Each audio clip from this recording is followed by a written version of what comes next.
Está en vivo. Muy buenos días para todos. Bienvenidos al Club de Revistas de los Servicios de Medicina Interna y de Reumatología de la Universidad del CES y de la Clínica Universitaria Bolivariana. El día de hoy, como es costumbre, vamos a tocar un tema que es de particular interés para la práctica reumatológica. Como siempre, nos acompaña el doctor Sebastián Herrera. El doctor Sebastián trabaja en la Clínica de las Américas, trabaja en ART Médica y en su consulta privada y es autor de las guías Palnar de Lupus. Nos acompaña también el doctor Carlos Jaime Velázquez Franco. El doctor Carlos Jaime Velázquez es reumatólogo de la Clínica Bolivariana y es jefe del programa y profesor titular de la Escuela de Ciencias de la Salud de la Universidad Pontificia Bolivariana y es jefe del programa de reumatología. El día de hoy también nos acompaña la doctora Diana Varela. La doctora Diana Varela es fellow de segundo año del programa de reumatología y es magíster en epidemiología e internista. Y muy especialmente nos acompaña hoy la doctora Luisa. La doctora Luisa es la fellow de materno fetal, que es la encargada como experta en discutir estos temas que conciernen a la parte de la interacción de reumatología con el alto riesgo obstétrico. Mi nombre es Miguel Mesa, soy médico reumatólogo, trabajo en la Clínica Bolivariana y en mi consulta particular. Y es un placer para mí entonces darle paso a la doctora Luisa para que la doctora nos haga la discusión del artículo. Doctora, tiene usted el micrófono. Doctor, muchísimas gracias. Bueno, muy buenas noches para todos. Entonces, la idea del día de hoy es poder discutir este artículo acerca de cómo la hidroxicloroquina previene el bloqueo cardíaco congénito recurrente en fetos cuyas madres tienen o tuvieron anti-Ro positivo. Qué pena, no me pasan. Bueno, ¿me están viendo las diapositivas? Sí, ya te estamos viendo la diapositiva. Perfecto. Entonces, antes de empezar a hablar pues como del objetivo, de toda la metodología del estudio, es importante tener en cuenta unos datos que ellos mencionan en la introducción. Y es que la incidencia del lupus neonatal, aunque en realidad ya no se llama lupus neonatal, sino que uno le debería llamar el bloqueo auriculoventricular congénito, eh, tiene una incidencia en madres con un perfil inmunológico, es decir, que tengan antirrobo positivo de aproximadamente el 2%. El bloqueo cardíaco congénito detectado en el segundo trimestre en un feto que no tenga ninguna anormalidad cardíaca estructural se va a asociar de manera universal a la exposición de anticuerpos maternos, antirrobo, por el paso transplacentario. La tasa de recurrencia va entre un 16 a un 27% entre aquellas madres con antecedente de embarazos previos que tuvieron un bloqueo auriculoventricular completo neonatal. Ese mismo bloqueo completo conlleva a que un 20 a un 25% de los fetos no lleven a término y a un 5 a un 13% de mortalidad en la infancia. Este bloqueo auriculoventricular congénito en el periodo neonatal lleva a una morbilidad importante. Además de que el 70% de los infantes van a requerir un marcapasos y eso va a afectar claramente a lo largo de la vida de este paciente. O sea, va a ser bastante mórbido. Y cuando uno mira el por qué ocurre, resulta que esos estudios histopatológicos que hay hasta la fecha en realidad constituyen la base para poder guiar el manejo terapéutico de manera racional. Y todo va a iniciar con esto, con la transferencia pasiva, de manera como transplacentaria de los anticuerpos maternos al feto, que se van a dirigir específicamente, o sea, Ro y La, y que van a salir a partir de las 12 semanas. Se piensa que a partir de las 12 semanas de gestación, mediante la vía de receptor neonatal FCGA. Resulta que el anti-Ro y anti-La se van a unir a los antígenos fetales afines en los cardiomiocitos que han sufrido apoptosis. Es decir, la apoptosis de los cardiomiocitos fetales en realidad es algo que ocurre de manera fisiológica. El problema es que este cambio fisiológico hace que sea muy afín a esos anticuerpos específicamente antirrojo. Y esto lo que va a llevar es que vaya a haber que se transloquen los antígenos que estaban de manera intracelular, es decir, va a sacar esos anticuerpos como los vemos acá saque sus anticuerpos y va a hacer que se forme un complejo, es decir, los cardomiocitos portadores de inmunocomplejo van a hacer que sean fagocitados por los macrófagos, como lo vemos en la imagen, a través de la captación de la vía ya mencionada, que va a conducir a su vez a la señalización de del Toll-like receptor. Estos cambios en la señalización van a generar la producción de unas citoquinas proinflamatorias y profibrosantes. Y finalmente, ¿qué va a ocurrir? El resultado final es la transdiferenciación de fibroblastos a miofibroblastos, lo cual llevará a la formación de cicatriz que va a reemplazar el nodo auriculoventricular. De hecho, en las autopsias se ha visto que va a haber una fibrosis extensa que va a reemplazar el nodo sinusal, y esto corrobora lo que se ha visto en la práctica, y es que el bloqueo auriculoventricular completo es irreversible. Muy bien, y luego de haber hablado como un poquito como de esa fisiopatología, de ese bloqueo inmunológico, pues también debemos hablar un poquito de la hidroxicloroquina. Claramente lo que voy a decir no hace honor a todo lo que, en realidad, todas las propiedades que trae este medicamento. Sin embargo, es importante tener en cuenta que esos antipalúdicos son bases débiles que pueden atravesar la membrana citoplasmática y que se van a acumular aumentando el pH intracitoplasmático. Es decir, como entre 4 a 6 aproximadamente, un pH de 4 a 6, y esto va a interferir en las funciones subcelulares, claramente pues dependiendo de ese mismo pH. ¿Qué hace que en realidad esa hidroxicloroquina aumente el pH o el efecto del aumento del pH? ¿Qué efectos va a tener dentro de la inmunorregulación? Bueno, entonces dentro de ellos va a ser uno que es la estabilización de las membranas lisosómicas. Igualmente va a haber una atenuación del procesamiento y de la presentación de antígenos, y finalmente una inhibición de la citotoxicidad mediada por células, es decir, inhibe la presentación del antígeno. Estos como algunos de los efectos que acabo de mencionar. Sin embargo, como dije ahora, en realidad son muchísimos los efectos, las propiedades que tiene este medicamento. Pero teniendo en cuenta eso que acabo de mencionar, pues en realidad se ha utilizado la hidroxicloroquina para disminuir el riesgo, no solamente de recurrir, sino el riesgo de producir un bloqueo auriculoventricular congénito en las pacientes que tienen enfermedad inmunológica con anti-Ro positivo. Entonces, teniendo ya esto en mente, ¿cuál era el objetivo del estudio? Precisamente evaluar si este medicamento era efectivo en la prevención de recurrencia de bloqueo auriculoventricular. De recurrencia, y hago ahí énfasis en esto, puesto que se excluye inmediatamente entonces pacientes, como lo vamos a ver ahorita, que aunque tuvieran anti-Ro positivo, no hubieran tenido embarazos previos con ese antecedente. Y la idea era ver si se reducía el riesgo por debajo de las tasas que históricamente se han descrito, que son el 18%. Y ahora vamos a ver de dónde sale ese 18%. En cuanto a la metodología, ese es un estudio open label, brazo único, no sé si lo dije bien, pero ese es un estudio de 2 fases. Y la idea era poder iniciar hidroxicloroquina a dosis de 400 miligramos en toda paciente con antecedente de un feto previo con bloqueo o un neonato con bloqueo completo. ¿Qué pasa? La idea del estudio era que esa hidroxicloroquina que se dio a dosis de 400 miligramos fuera iniciada en el momento de que la mamá ya tuviera 10 semanas de gestación. Es decir, a las 10 semanas ya debía haberse iniciado el medicamento. Perdón. A las 10 semanas se debía haber iniciado ese medicamento, y basados en qué? Pues en la fecha de última menstruación, siempre y cuando fuera confiable. Y la idea era poder continuar durante todo el embarazo esta medicación. Si la madre ya venía recibiendo hidroxicloroquina a dosis de 400 miligramos, nada, se continuaba con esa misma dosis. Pero si la madre venía tomando hidroxicloroquina, pero a dosis de 200 miligramos, la idea era poderlo escalonar. Hacia las 10 semanas ya debía estar recibiendo las 400 miligramos.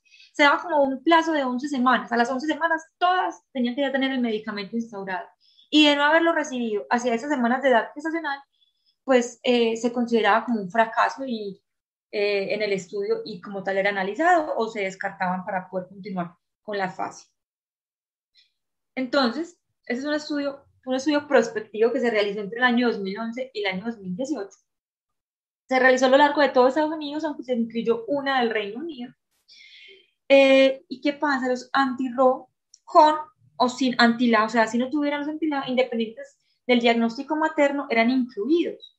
O pacientes que tenían un embarazo previo con alguna de esas complicaciones acá descritas, es decir, un bloqueo de segundo grado, de tercer grado, o con lesiones cardíacas serias definidas como en la autopsia una evidencia de infiltrado mononuclear en el endocardio, miocardio y pericardio, o presencia de fibroelastosis endocárdica severa con una disfunción cardíaca por ecocardiografía. Y se excluyeron todos los pacientes que tuvieron un defecto cardíaco estructural de base, aunque el RO estuviera positivo, o madres que hubieran sido tratadas con cualquier dosis de esteroides fluorados, pues puesto que eso nos pudiera dar como factores, nos pudiera servir como factores confusos.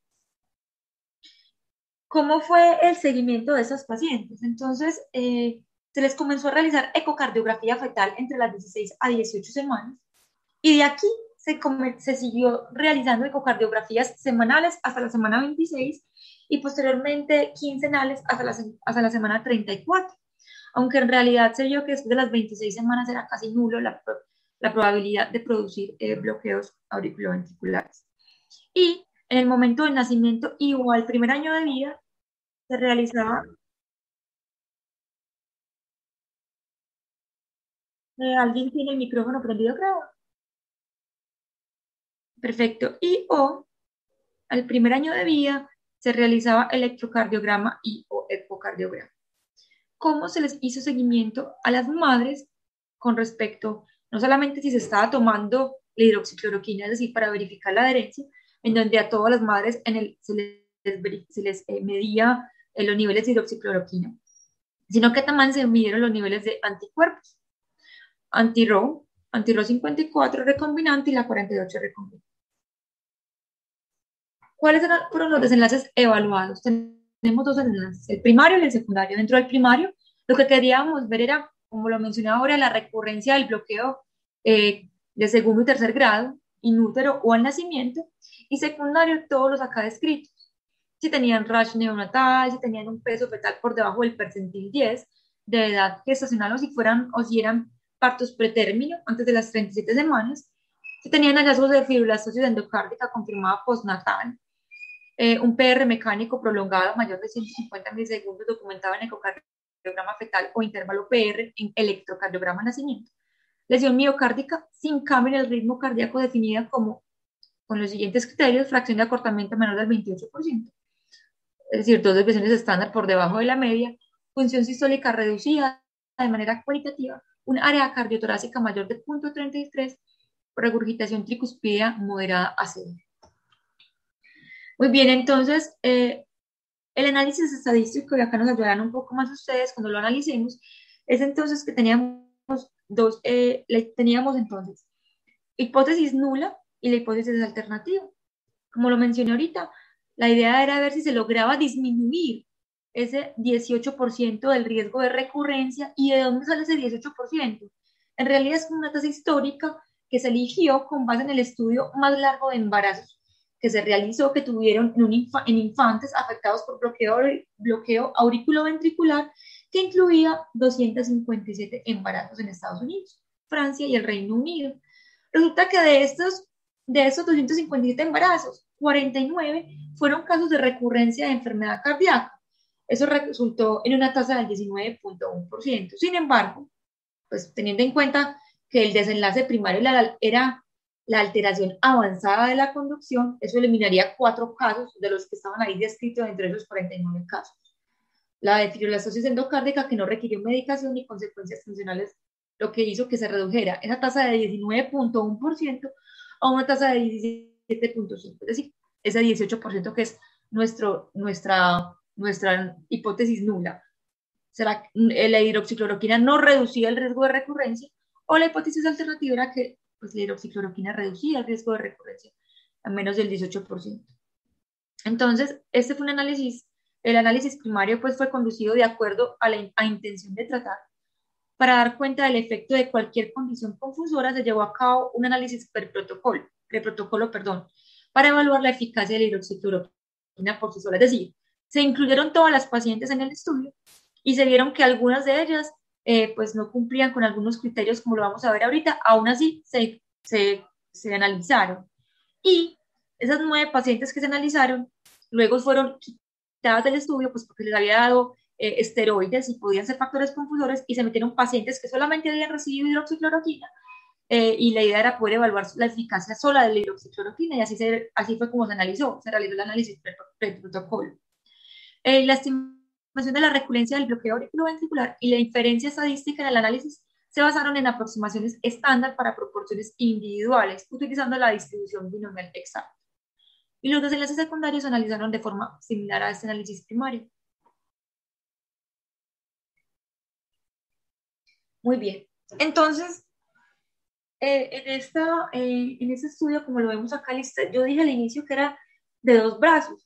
El estudio fue diseñado utilizando una aproximación de 2 fases, lo que permitió pues, que se pudiera realizar una terminación temprana en caso de que no hubiera una eficacia con el tratamiento que era lo que necesitábamos ver.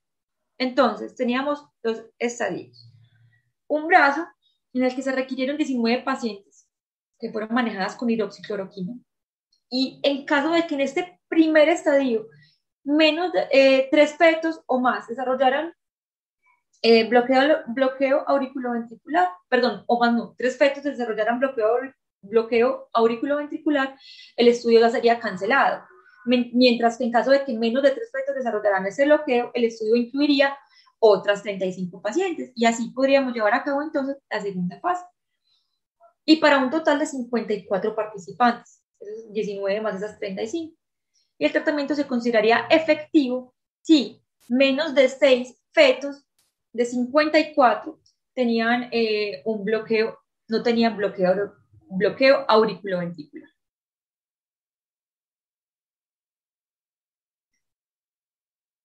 Y si tenían más de 6 fetos, este bloqueo, pues definitivamente se terminaría la reclusión de pacientes, puesto que se consideraría que si habría una recurrencia, confirmando la hipótesis nula que estaba planteando el estudio. Entonces, antes de quitar esto, resulta que inicialmente, como lo vemos en la parte en la segunda parte, donde 19 y 36 pacientes fueron analizados, o sea, eran 55 pacientes. Sin embargo, una se perdió, no se perdió en el seguimiento, por lo tanto, en total tuvimos 54 pacientes que fueron analizadas en el análisis de intención de tratar. Pero, como hubo unas pequeñas consideraciones con respecto a factores medicamentosos que pudieran producir como ser factores confusores, se decidió luego, en el análisis pre-protocolo, sacar esos 9 pacientes e incluir otros 9 pacientes para poder evaluar por sí solo la eficacia de la hidroxicloroquina. Vemos acá entonces las características demográficas, y acá analizamos los pacientes de intención a tratar, el pre-protocolo y todas las pacientes, tanto la intención a tratar como el pre-protocolo.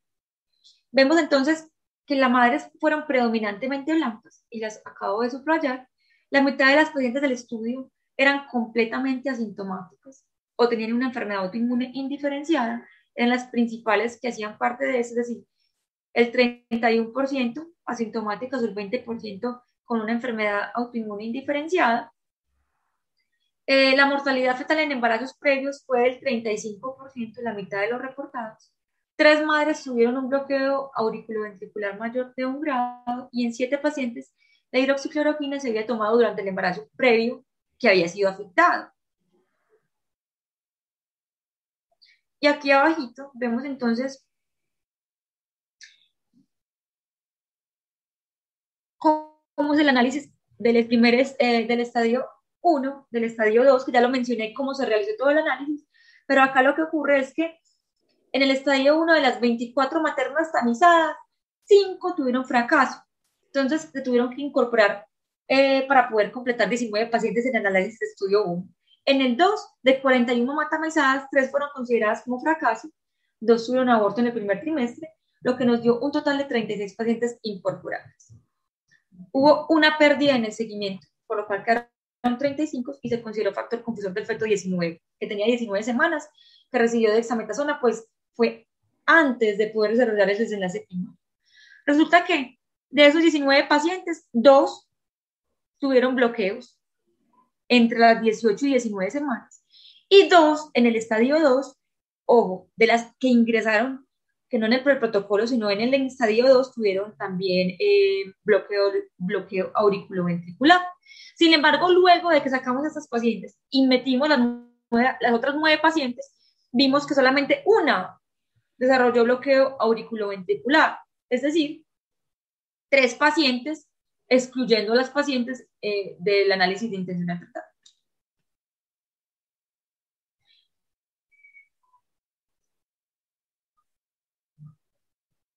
Y eso fue todo lo que acabo de mencionar. ¿Y por qué se les dio medicamentos o por qué razón esa dexametasona que se le dio a los pacientes fueron motivos confusores y qué desenlaces tuvieron en esos pacientes? Pues resulta entonces que tenemos 9 pacientes, de los cuales a 5 pacientes se les dio dexametasona. ¿Por qué? Porque estaban presentando por alguna razón cardíaca, es decir, de los 5 pacientes, existía una que tenía un intervalo AB de 143, unas contracciones laterales prematuras, regurgitación tricuspidea mitral, o una fibrolastosis endocárdica, o porque había un PR elevado o ecodensidades en el ventrículo derecho. Entonces, a todas se les colocó en esas 5, mientras que las otras 5 en realidad se les colocó más que factores fetales por razones maternas, o porque en realidad uno recaía de la madre de su lupus, o del Sjögren, o por cualquier otra razón que no era propiamente fetal. ¿Qué pasó cuando vemos los desenlaces fetales o neonatales? Resulta que de las 5 pacientes a las que se les dio dexametasona, vemos entonces que de las 5, 3 tenían un electrocardiograma completamente normal al nacimiento. Un electrocardiograma en donde se pudo ver MOVITS tipo 1, un bloqueo 2, MOVITS tipo 1. Ay, Doc, ¿me explica por favor? Se me olvidó ahí. Un bloqueo 2, MOVITS 1. Y otro pacientito que a las 37 semanas desarrolló preeclampsia y requirió cesárea urgente. Sin embargo, luego de reanimación, se vio en una ecocardiografía que tenía una fibrolastosis endocárdica. Y los pacientes que tenían medicamentos confusores, pero ya por razones maternas, por recaída de su lupus o por cualquier otra razón, se vio que todos los fetos, en este caso, tuvieron un electrocardiograma completamente normal.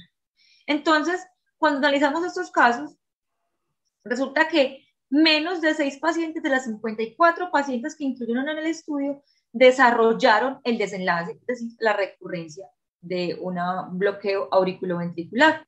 Entonces, cuando uno viene a ver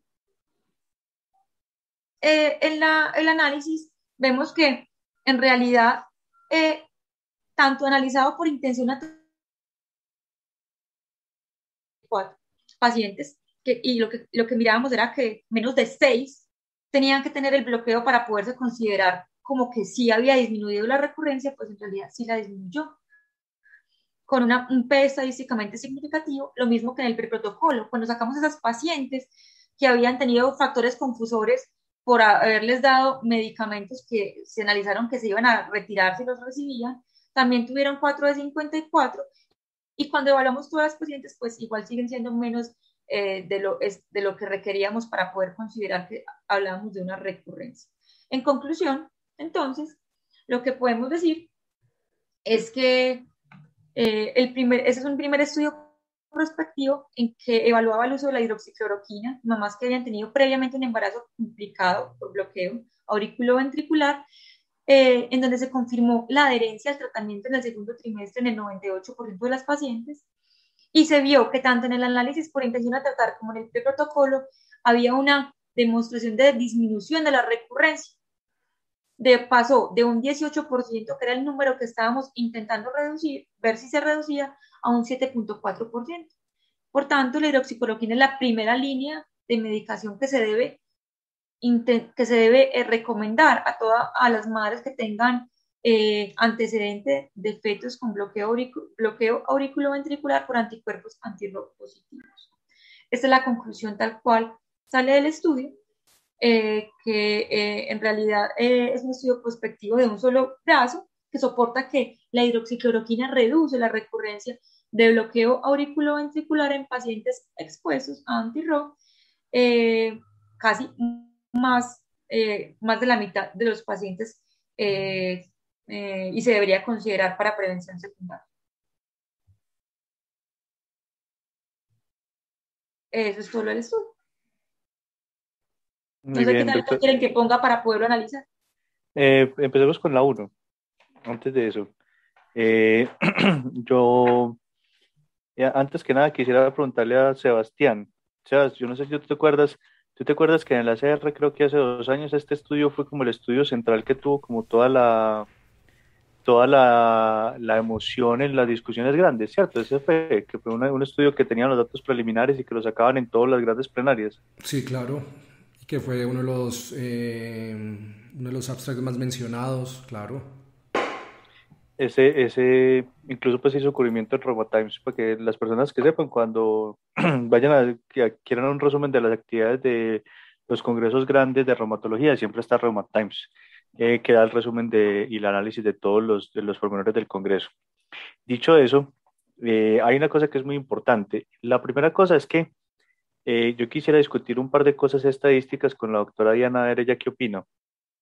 Lo primero es que yo tengo entendido que esta fase uno y fase 2 es básicamente como parecido a lo que hacen en los RCTs, que hacen como un análisis interino para demostrar seguridad, que uno pensaría que es algo esperado para la población de riesgo que estaban tratando. No sé si la doctora Diana me dice, porque lo que yo entendí es que ellos decían, el estadio uno o la primera fase del estudio demostraban que si hubiera una disminución en los valores y si se demostraba que la intervención sí tenía alguna efectividad, por lo menos hasta el momento, se procedía a hacer la segunda, o sea que es algo parecido como un análisis interino de seguridad.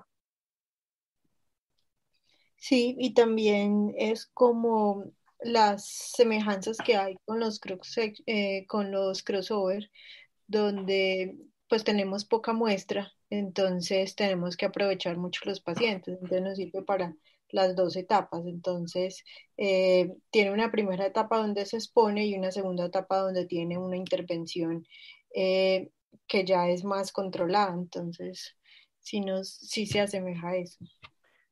La otra cosa es que a mí me parece que la descripción de la tasa histórica de bloqueos la hicieron muy bien porque se basaron en el estudio grande, sacaron realmente los casos. Me parece que es muy importante pues esa parte. Y la tercera, que me parece a mí que es interesante, es como esta es una prueba de concepto, o sea, esto es no una prueba de concepto, sino que ningún estudio de manera concluyente lo había demostrado. Entonces, a mí me parece que sea correcto tanto intención a tratar, que es el ideal en un estudio, pues digamos, para ver la efectividad de la intervención, pero cuando usted se está jugando tanto en un estudio tan difícil, que es tan difícil volver a recoger la muestra y que le permita hacer un estudio en embarazadas, me parece que el análisis por protocolo también era necesario, o sea, me parece que es prudente hacer los dos estudios. No sé, Diana, ¿qué opina el doctor Carlos Jaime y el doctor Sebastián?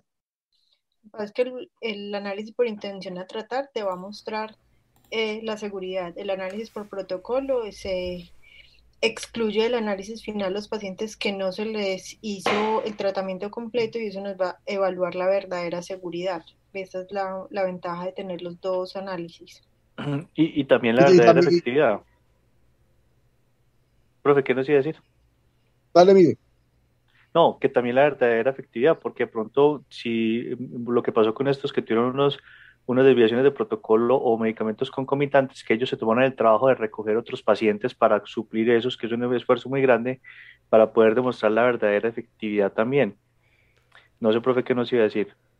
Oh, y como hay dos etapas de tamización del estudio, creo que también era correcto hacer los dos análisis. O digamos que este estudio, pues, o sea, de este tema, creo que se ha hablado, pues, hace demasiado tiempo que había algún indicio, pero digamos que esta es es el grupo que más publica, Gil Bullón y todo el grupo, pues, de trabajo de ellos, de esta teoría, pues, entonces, me parece que es muy claro, es muy claro el uso de este medicamento, pues, en la prevención del bloqueo cardíaco inducido por autoinmunidad. También me llamó la atención de la tabla uno que reitera y lo que decía Luis al principio, el mal llamado lupus neonatal. Ustedes ven que la mayoría de los pacientes eran o portadores asintomáticos o tenían síndrome de Sjögren en superposición con lupus o Sjögren solo. Entonces eso es, creo que es importante esas consideraciones. Y no, yo creo que responde pues a una necesidad insatisfecha, una hipótesis que suena muy atractiva con plausibilidad, pero este estudio que es prospectivo, tiene una N pequeña, pero me parece que para nada demerita las conclusiones del estudio y la utilidad en la práctica diaria. Sebas, ¿tú qué opinas de esos datos?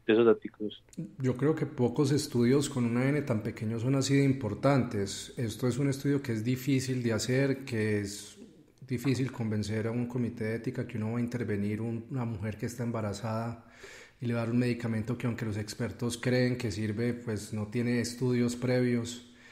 Y sacar estos resultados son valiosos no solamente porque lo creíamos, sino que lo que creíamos parece que sí es.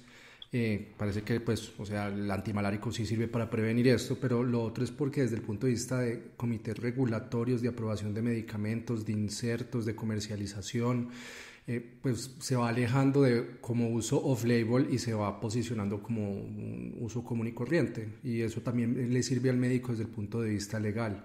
Yo me acuerdo ahora que Miguel empezó a recordar cuando salió los datos preliminares de este estudio y se le hizo tanta bulla.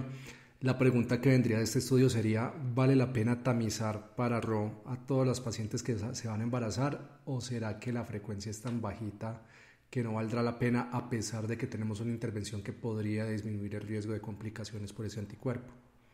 Y ellos en ese momento no lo sabían responder. Y creo que ahora todavía sigue sin responder porque esa es una pregunta difícil, es una pregunta muy, muy difícil. Igual, la otra cosa que llama mucho la atención es lo que dice el doctor Carlos Jaime, que un porcentaje muy grande de los pacientes son asintomáticos o con enfermedad diferenciada y con Sjögren. Entonces creo que ese nombre de lupus neonatal es un nombre anacrónico. Deberíamos hablar de bloqueo cardíaco neonatal por anti-RO o enfermedad de RO neonatal, pues si uno quisiera pues dejarla en un marco para no tener ese sesgo, porque uno sí ve que hay muchos cambios. Y la otra cosa es que hay mucha frecuencia de RO de 60 y de 52. Los pacientes en gran proporción tenían los dos. A mí me parece que es muy importante que ellos aquí hacen medición de niveles. Y hay una cosa que es muy importante que también quisiera la opinión del doctor Carlos Jaime y del doctor Sebastián, y es que ellos utilizan la dosis de 400 miligramos. Y por lo que estamos viendo, digamos que este estudio muestra que 400 miligramos debería ser la dosis ideal para los pacientes con bloqueo cardíaco. Y lo que se vio pues en el artículo que discutimos hace algunas semanas, que fue el algoritmo de Eureka, mostraba que la cloroquina en los triple positivos de pacientes con SAF disminuía la tasa de complicaciones, o por lo menos tenía un mayor efecto, especialmente los triple positivos a dosis de 400 miligramos. Entonces, se pregunta uno si no se está posicionando ya la dosis de 400 miligramos como la dosis de tratamiento estándar para el embarazo. Y yo diría que sí, sino que, digamos, si uno extrapola, pues como lo de la hidroxicloroquina, digamos que esa es la dosis estándar. Uno, digamos que eh, inicia 200 miligramos en pacientes que tienen factores de riesgo, que tienen falla renal, hepática, mayores de 65 años, pero en general para todas las indicaciones donde uno utiliza hidroxicloroquina, pues que tiene evidencia, son 400 miligramos de hidroxicloroquina, sino que esto lo reitera pues especialmente en esos escenarios que dices de síndrome antifosfolípido en el bloqueo cardíaco inducido por autoinmunidad. Entonces muchas veces uno obviamente por mirar la tolerancia de los pacientes se pide una dosis más baja, pero la dosis de hidroxicloroquina ajustada por peso es 400 miligramos pues, en un peso estándar. Sí, además 9 meses no es un tiempo muy prolongado, entonces muchas veces uno reduce dosis como buscando que disminuir el riesgo de maculopatía por antimalárico en esos pacientes que uno sabe que van a durar toda la vida con antimalárico, que son pacientes con lupus generalmente. Pero por 9 meses subir la dosis a 400 miligramos y no hay eventos adversos, yo creo que se va posicionando esa dosis como definitivamente. Así su paciente viniera perfecta, que usted ya la tenía con dosis reducida, que lleve 5 años sin una recaída, pero se embarazó, subamos la dosis. Es lo que yo haría con estos estudios que han venido saliendo. Y la otra cosa que yo le quiero preguntar a Diana es, entonces, esa reducción que ellos muestran es una reducción absoluta, ¿no?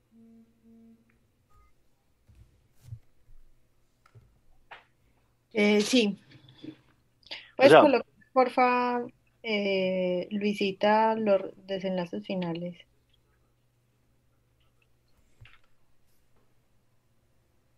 secundarios. ¿Cuál? La foto, el dibujito de la mamá o cuál? Este.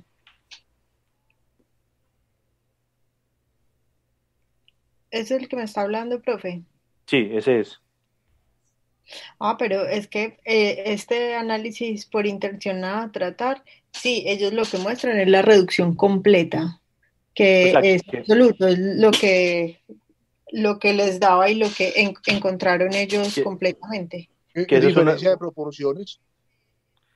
sí, sino que es que para que la gente, que a veces la gente ve esos resultados y no le parece tan grande, es porque usualmente se tienden a expresar las disminuciones relativas, pues que eso en diferencia relativa sería una diferencia como el 50% de la disminución del riesgo. Ellos plantearon sobre el 18% y encontraron pues alrededor de un 7,4%, entonces les da un poco más del 50%. Es muy importante. Entonces, claro, lo que pasa es que normalmente cuando los resultados se tienden a expresar en forma relativa para magnificar el efecto, y este resultado es tan grande que ellos lo presentaron como una disminución pues como absoluta del riesgo, y a pesar de que no parezca un porcentaje grande, hay que recordar que es una disminución muy grande. O sea, para uno poder decirle a una mamá que disminuye el 50% del riesgo de que su bebé tenga una complicación, eso es un valor muy grande para una mamá, pues para cualquiera, pero más para una mamá que está esperanzada con su bebé. Entonces, para hacer esa diferencia de los valores, pues para interpretarlo en el contexto correcto, eh, yo creo que este es un estudio, yo creo que la frase que puede sintetizar este estudio es lo que dijo el doctor Sebastián: muy pocas veces un estudio con una N tan chiquita ha servido para tanto. Yo creo que es un estudio que nos deja claro, primero, que la cloroquina es efectivamente un medicamento seguro en el embarazo; segundo, que disminuye de forma importante la tasa de bloqueo cardíaco, y que es la intervención que en este momento más tiene evidencia, más que las intervenciones espectaculares de plasmaféresis, inmunoglobulina, ponerle dexametasona 3 tacos al paciente a ver si algo pasa. Lo que hay que hacer es hacer desde una prevención, una detección temprana y un tratamiento con el antimalárico. Entonces creo que es un estudio, digamos que pues bonito, bonito, hermoso desde el punto de vista de lo mucho que se preocuparon por él, lo bien hecho que está, lo mucho que se esforzaron en hacerlo bien, lo difícil de la población en la que trabajaron y lo importante de los resultados. No sé, doctora Diana, si usted nos quiere dar algún análisis final desde su punto de vista. No, es muy importante lograr eso, la disminución del 50% o más. Yo creo que da como un 60%. Eso es muy importante pues en los desenlaces finales y Luisa, no, súper bien presentado. Profe Carlos Jaime, ¿usted tiene alguna conclusión final? Esto reitera una hipótesis histórica y es un cambio del paradigma y de la práctica diaria. Muy bien. Sebas, ¿tienes alguna conclusión que nos quieras compartir? Pues además de tu frase célebre que ya la debíamos sacar de una vez en Twitter, que sintetiza el estudio. Que esto enfatiza, no olvidemos que no es lupus neonatal, es bloqueo cardíaco por RO, como vos habías dicho. Entonces la mamá no tiene que tener lupus para que el bebé tenga bloqueo cardíaco, son simplemente pacientes con RO positivo. Entonces todo paciente con autoinmunidad debería tener un tamizaje de RO para un embarazo y debería ir con hidroxicloroquina si es positivo. Para población general todavía no sabemos.